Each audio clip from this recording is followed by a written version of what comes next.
is Kapil, and so while we were chatting here, we were trying to see what all four of us do.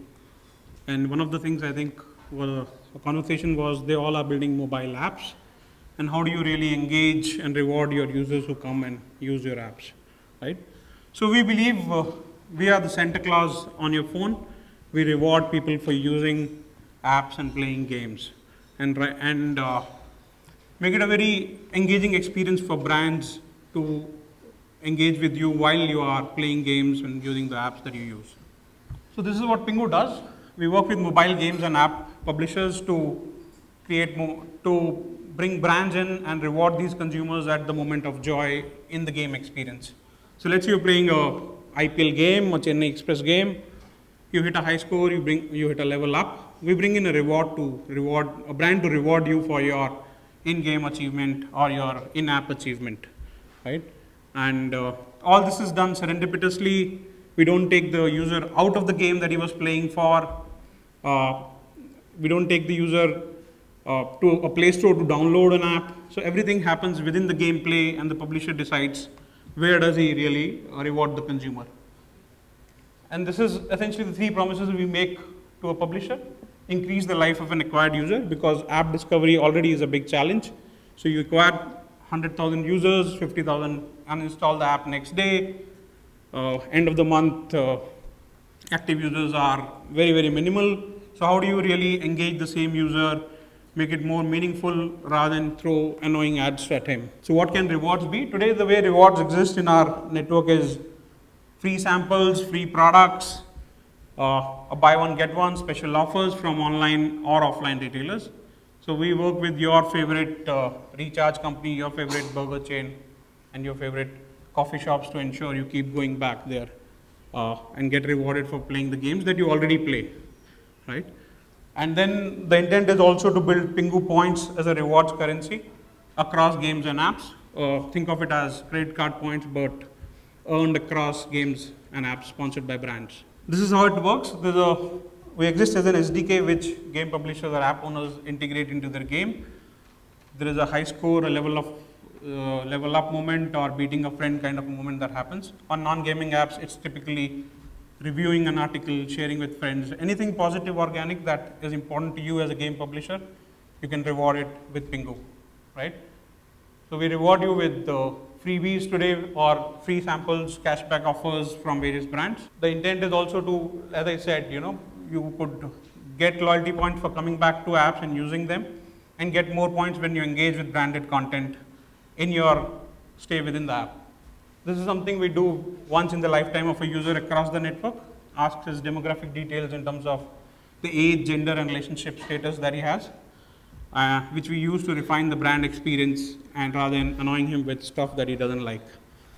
All of this exists on his phone, gets delivered on his email or SMS, depending on what he wants, in a very native experience, which again is across app rather than each app trying to build its own loyalty system or rewards system.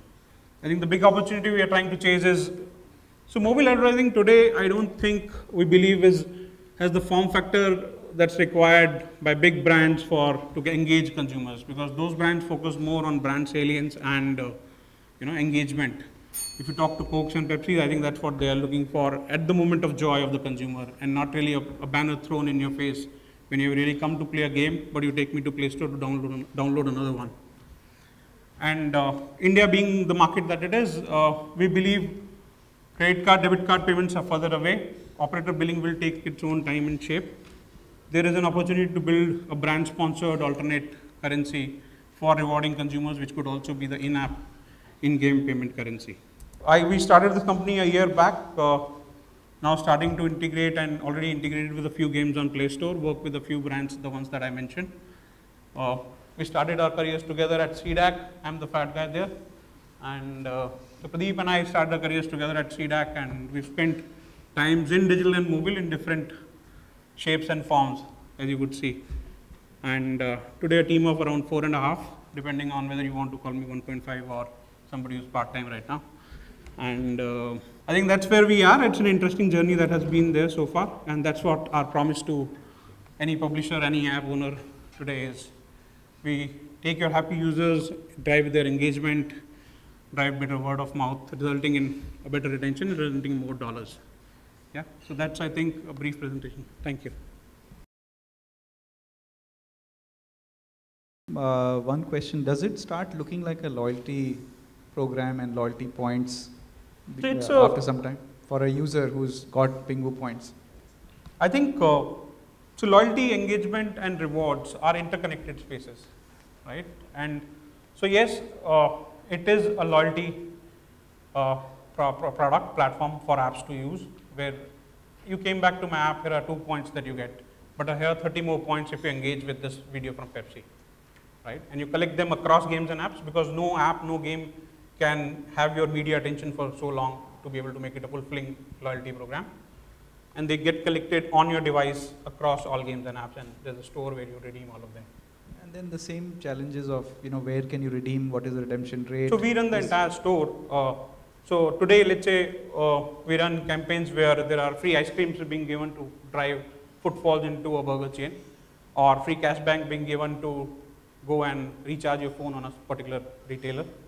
But then when we launch points, the intent is to do an entire store which also gives you the freedom to buy movie tickets or coffee or recharge, or maybe tomorrow pay within games and apps using the same points. Some of these have the risk of degenerating into getting users to spend time on non-quality apps, because there's a selection issue. Right. So we don't. Does the experience deteriorate and over time fatigue sets in?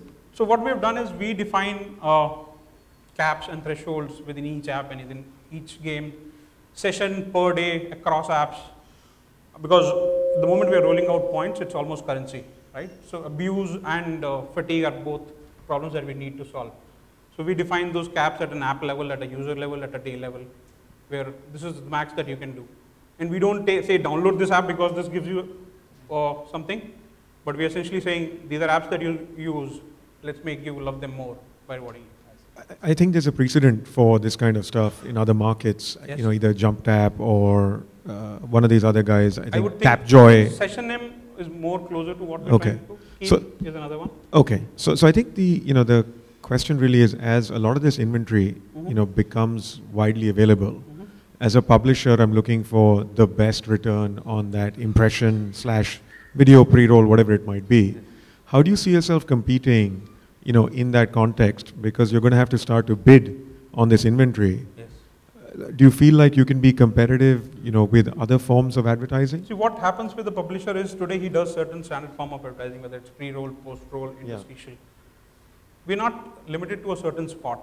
We open up a new inventory, which is the moment of joy in your app or game experience. So you still make 100, 200 bucks from your in-movie piece of ad mob. We drive up the user engagement, and we have data to prove where rewarded users are more engaged, their time spent, their return frequency is higher. Right? We've done control loops, control groups where users who were not rewarded versus who were rewarded came back more, because these are serendipitous you keep, almost like a treasure hunt. So we drive up your engagement and additional monetization, which is not being taken care of, the current ad networks. I think you just want to think about how scalable it is to be the clearinghouse versus being the merchant of record, because one is to control the value of the currency that people can redeem. The other is to actually be the fulfillment partner, because I think maybe it's better to potentially stay at a platform level and point the traffic with real cash to other merchants. So I think as you build both, you might find that there's many other people who are happy to be your redemption partner. Correct. So you may just want to think about, do you do both or? Even in the store, there could be a choice of giving PingOO merchandise or giving 100 bucks from Jabong to go and shop on Jabong. Yeah. Which is not really something you can buy, but an incentive again to buy. Yeah. So do you have a sense of where you see yourself going? Do you see yourself being an end-to-end solution or more platform? I think we would want to be end-to-end, but work with fulfillment partners. Even aggregators who work with local businesses. So if I can give you a reward from the coffee shop or the burger shop, I could also give it from the local Sai Sagar that exists near you. Okay. Right? So build a lot of hyper-local inventory there. Okay, great. Thank you. Thank you.